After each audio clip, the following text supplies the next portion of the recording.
மீண்டும் உங்களை நாம் சந்திப்பதிலே மிக்க மகிழ்ச்சி அடைகின்றோம்.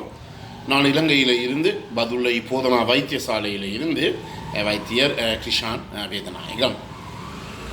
மாரடைப்பு நோய், ஹார்ட் அட்டாக் அல்லது மயோகார்டியல் இன்ஃபெக்ஷனுக்குரிய என்னென்ன ரிஸ்க் ஃபேக்டர்ஸ், அதாவது இவைகள் இருந்தால் ஒரு குறிப்பிட்ட ஒருவருக்கு மாரடைப்பு ஏற்படுவதற்குரிய சாத்திய கூறுகள் கூடுதலாக வரும் என்பதை பற்றி பார்த்து கொண்டிருக்கின்றோம்.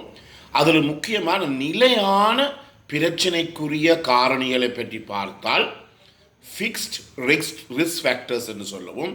ஃபிக்ஸ்ட் ரிஸ்க் ஃபேக்டர்ஸ் நிலையான பிரச்சனைக்குரிய காரணிகள், பாதகமான காரணிகள் என்னென்றால், முதலாவது வயசை பார்த்தோம், இரண்டாவதாக பாலை பார்த்தோம், செக்ஸை பார்த்தோம். இன்று மூன்றாவதாக நாங்கள் பார்க்க போகிற விடயம் குடும்பத்திலே இருக்கின்ற பிரச்சனை, ஃபேமிலி ஹிஸ்டரி. அதே நேரத்திலே பரம்பரை அலகுகளிலே ஏற்படுகின்ற மாற்றங்கள். சில குடும்பங்களிலே இந்த பரம்பரையாக இந்த நோய் ஏற்படுகிறது. பல பேர் என்னுடன் தொலைபேசியின் மூலமாக தொடர்பு கொண்டு இவற்றை கேட்டறிந்து கொண்டார்கள். எனவே சில பேர் சொல்லுவார்கள், என்னுடைய அப்பா இறந்து விட்டால், அவருடைய வயது 78 வயசு, அவருக்கு மாரடைப்பு தான் ஏற்பட்டது என்று வைத்தியசாலையிலே சொல்லப்பட்டது என்றபடியினாலே எனக்கும் மாரடைப்பு ஏற்படலாமா என்று கூட பல கேள்விகளை பல பேர் கேட்டிருந்தார்கள். முக்கியமாக இந்த மாரடைப்பு அல்லது ஹார்ட் அட்டாக் வந்திருக்கிறது என்பதை நாங்கள் இந்த போஸ்ட்மார்ட்டம், அதாவது பிண பரிசோதனையின் பின்புதான் எங்களுக்கு 100% தெரிந்து கொள்ள முடியும். எனவே சாதாரணமாக ஒருவர் வயது போக போக அவருடைய இருதயம் நின்று, சுவாசித்தல் நின்று தான் அவர் இறக்கிறார். எனவே அதை நாங்கள் ஒரு மாரடைப்பு என்று சொல்லி ஒருபோதுமே எங்களாலே ஏற்றுக்கொள்ள முடியாது. அதில் முக்கியமாக இந்த குடும்பத்திலே செல்லுகின்ற இந்த மாரடைப்பு நோய் எவ்வாறு நாங்கள் பார்த்து கொள்வது என்றால், முதலாவதிலே ஃபர்ஸ்ட் டிகிரி ரிலேட்டிவ் என்று சொல்லுவோம். அதாவது அப்பா, அம்மா, அண்ணன், தம்பி, தங்கச்சி, அவர்களிலே யாராவது 50 வயசுக்கு உட்பட்ட காலத்திலே இறந்திருந்தால் அவருடைய பிண பரிசோதனை போஸ்ட்மார்ட்டம் ரிப்போர்ட்டிலே அவர் இந்த ஹார்ட் அட்டாக் அல்லது மயோகார்டியல் இன்ஃபாக்ஷன் அல்லது மாரடைப்பினால் தான் இறந்தார் என்று அறிக்கை கொடுக்கப்பட்டிருந்தால் மட்டும்தான் நாங்கள் பயப்பட வேண்டும். இதை விட்டு போட்டு 85 வயசில் எங்கள் அப்பா இறந்தார் மாரடைப்பினாலே, அப்படியா பரிசோதனை செய்யப்பட்டால் இல்லை, வைத்தியசாலையிலே வைத்தியர்கள் சொன்னார்கள் மாரடைப்புன்னு சொல்லி போட்டு நாங்கள் பயந்து கொண்டு இருப்பதிலே ஒரு விதமான பிரயோசனமும் கிடையாது. இதை நீங்கள் வடிவாக விளங்கிக் கொள்ள வேண்டும்.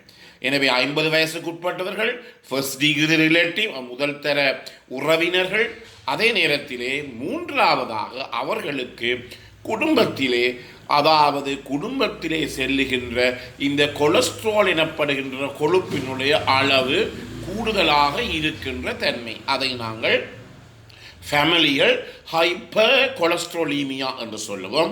Familial hyper கொலஸ்ட்ரோலீமியா.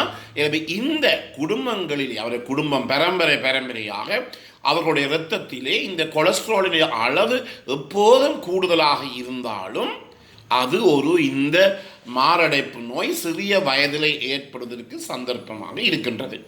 எனவே இதனுடைய சாரம்சத்தை சொன்னால், நான் கூட சொல்லி உங்களை குழப்ப விரும்பவில்லை. என்ன, குடும்பத்தில் ஒரு 50 வயசுக்கு உட்பட்ட இறந்திருக்கிறார், அவருக்கு பிணச்சோதனை மூலம் அவருக்கு மாரடைப்பு ஏற்பட சொல்லப்பட்டிருக்கிறது, குடும்பத்திலே உங்களுக்கு இந்த கொலஸ்ட்ராலின் அளவு கூடிக்கொண்டு போவது என்றால், தயவு செய்து உங்களுக்கு இந்த மாரடைப்பு 20 to 30 வயசுக்கு கூட ஏற்படலாம். எனவே நீங்கள் என்ன செய்ய வேண்டும், அவதானமாக இருந்து கொள்ள வேண்டும். என்ன செய்ய வேண்டும், குறைந்தது 3 மாதத்துக்கு அல்லது 6 மாதத்துக்கு ஒருக்காவது உங்களுடைய இரத்தத்தில் இருக்கிற இந்த கொழுப்பினுடைய அளவை நீங்கள் பரிசோதித்து பார்க்க வேண்டும். கொழுப்பு என்று சொல்லுகிற போது நாங்கள் லிப்பிட் ப்ரொஃபைல் என்று சொல்லுவோம். அதிலே பல வகைகள் இருக்கின்றது. இரத்தத்தில் இருக்கிற கொலஸ்ட்ராலினுடைய அளவு, இரத்தத்தில் இருக்கிற முக்கூட்டு அமிலங்கள் ட்ரைகிளிசரைடுடைய அளவு, இரத்தத்தில் இருக்கிற HDL என்ற கொலஸ்ட்ராலின் அளவு, LDL எனப்படுகிற கொலஸ்ட்ராலின் அளவு, HDLக்கும் LDLக்கும் இடையில் இருக்கிற வீதாசாரம், இவற்றையெல்லாம் நாங்கள் பார்த்து கொள்வது மிகவும் முக்கியமானது.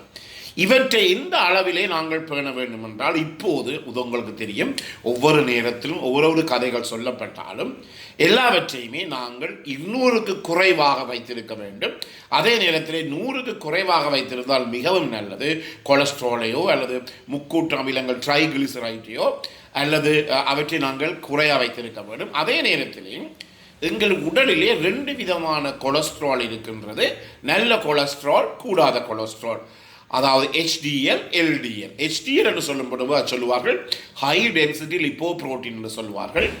LDL என்று சொல்லுகிற போது லோ டென்சிட்டி லிப்போப்ரோட்டீன் என்று சொல்லுவார்கள். இந்த HDL எனப்படுகிற கொலஸ்ட்ரால் ஆனது உடலுக்கு மிகுந்த நன்மை பயக்கக்கூடியது.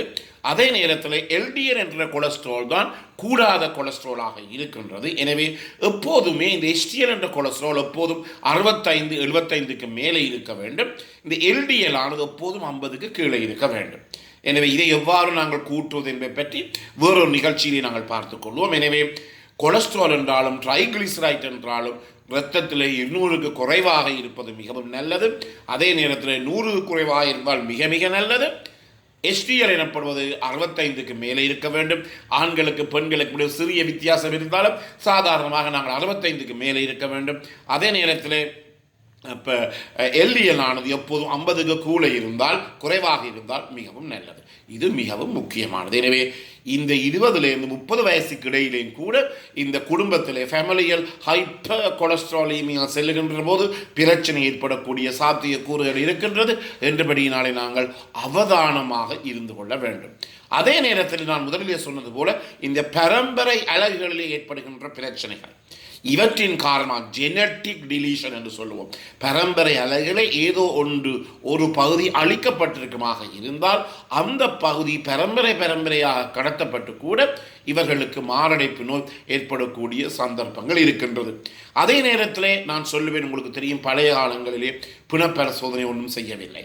அந்த நேரத்தில் நாங்கள் என்னத்தை கேட்கலாம், உங்களுடைய அப்பா வீட்டை இருந்தால் 45 வயசு சடுதியாக அவர் இறந்தார் என்று சொல்லுகின்ற போது அதை சில நேரங்களிலே மாரடைப்பாக கூட இருக்கலாம். நாங்கள் எப்போதுமே நல்ல பக்கத்தை தான் பார்ப்பது, கூடாத பக்கத்தை பார்க்கக்கூடாது. அதாவது எப்போதும் நோயாளியினுடைய பக்கத்தை தான் நாங்கள் பார்க்கணும். நோயாளிக்கு நாங்கள் செய்வது ஏதாவது நன்மை பயக்குமா இல்லையா என்பதை பற்றி நாங்கள் பார்க்க வேண்டும். உதாரணமாக சில இரத்த பரிசோதனை கூட பிரச்சனையான இரத்த பரிசோதனைகள் வருகின்ற போது நாங்கள் எப்போதுமே நோயாளியுடைய பக்கம், அது இந்த பெனிஃபிட் ஆஃப் த பேஷண்ட் என்று சொல்லுவோம். நோயாளியுடைய பக்கத்தை தான் நாங்கள் எப்போதுமே பார்க்க வேண்டும். அதே போல தான் 45 வயசில் அப்பா இருந்தார், சடுதியாக இறந்தார், அதை நாங்கள் மாரடைப்பு எடுத்துக்கொண்டு என்ன செய்ய வேண்டும், அதை பற்றி நாங்கள் கூடுதலாக அலட்டிக்கொள்ள தேவையில்லை. என்ன செய்ய வேணும், அந்த நபர் தன்னுடைய இந்த லிப்பிட் ப்ரொஃபைல் எனப்படுகின்ற கொழுப்பை கட்டாயமாக பரிசோதித்து பார்க்க வேண்டும். எனவே இந்த நிகழ்ச்சி உங்களுக்கு பிடித்திருந்தால் இதை மற்றவர்களுக்கு அறிமுகப்படுத்துங்கள், இதை லைக் பண்ணுங்கள், ஷேர் பண்ணுங்கள், மணி சின்னத்தை அல்ல பெல் சைனை அமர்த்தி நீங்கள் இதை சப்ஸ்கிரைப் பண்ணலாம். மேலதிக விவரங்கள் தேவையாக இருந்தால் 009477756245 மூலமாக தொடர்பு கொள்ளலாம். இந்த பிறந்திருக்கின்ற நாள் உங்கள் அனைவருக்கும் இனிய பொழுதாக அமைய அனைவருக்கும் பொதுவான இறைவனை வேண்டி விடைபெறுகின்றேன். நன்றி, வணக்கம்.